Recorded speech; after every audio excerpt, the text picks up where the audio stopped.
What's up, nerds? It's your boy, the OGGM, coming to you live from the planet of Mandalore. No, I'm not the Mandalorian. I'm not Pedro. I'm just a guy here talking about RPGs on a Wednesday. Where's Cloudy? And my head hurts. What else is new? It's Wednesday, so it's time to take a look at all the tabletop role-playing game physical products that might be, should be, could be on the shelves of your friendly local game store if you happen to actually live in a town that has a friendly local game store that actively supports role-playing. Unlike me, where I live in a town where there's like multiple friendly local game stores, none of which actively support role-playing for reasons I still do not understand. Going on 20 years, still don't understand. So let's take a look and see if any of these are worth our hard-earned money, starting from our friends over at Free League for Dungeons & Dragons 5th edition, Ruins of Semborium. That is their low-power, dark fantasy role-playing setting that they were also been converting over to 5e, as well as their own system.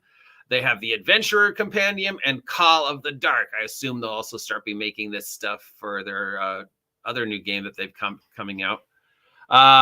So these are D&D 5e edition conversions of stuff that they have done for the Ruins of Semborium RPG setting. $45 gets you the Adventurer Companion, and $35 gets you the Call of the Dark. The Adventurer Companion contains a whole bunch of adventures from low to high, new stuff, maps, stuff like that. Ways to really sink your teeth into the Semborium. Am I saying that wrong? Semborium setting. And then Call of the Dark is the beginning of a adventure path, it looks like, where we deal with a city in a landscape that is dark and grim and filled with dark, twisted fairy tales. And then the adventurers show up and have to do things to keep that city safe. And yes, looks spooky.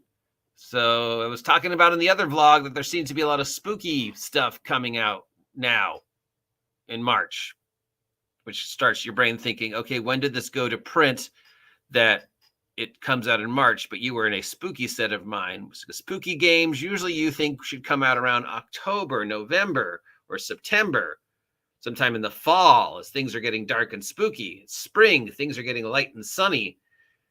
So, yeah. It's just sort of like, why now? When then? How did you mean for it to come out now? Did you want it to come out? I don't know. These are the questions that keep me awake at night.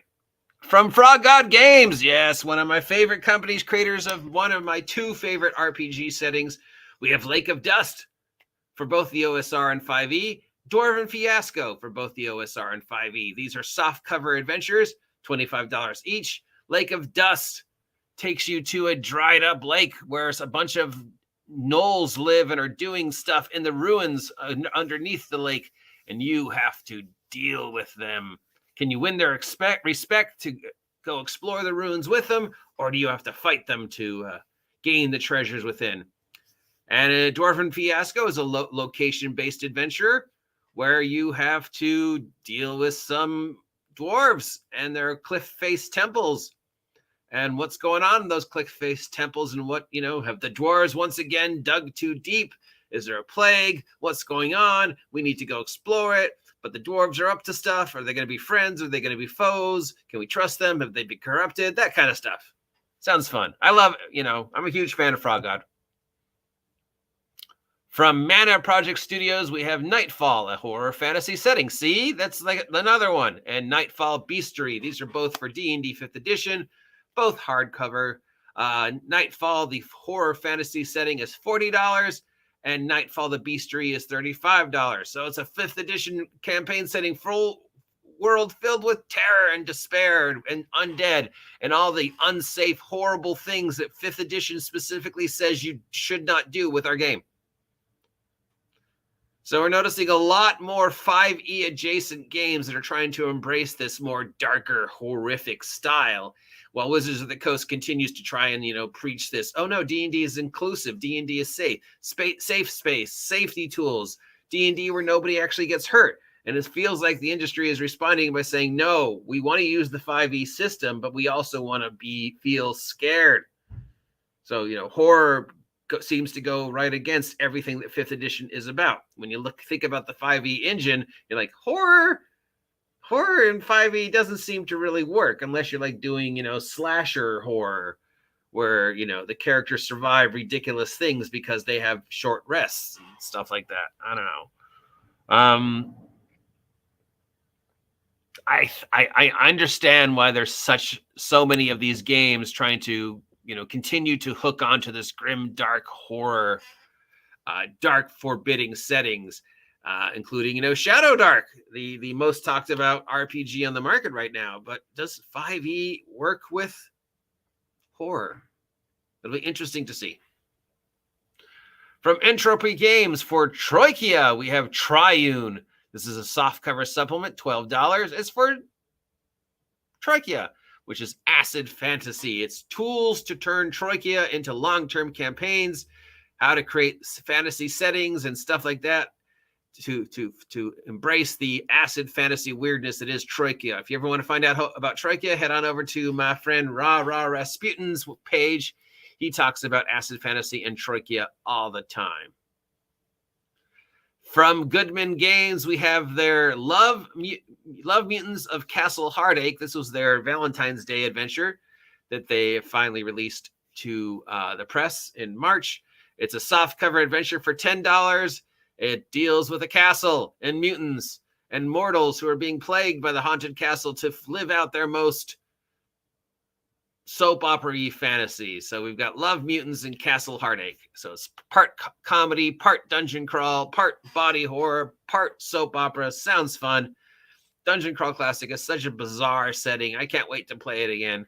So yeah, good on them.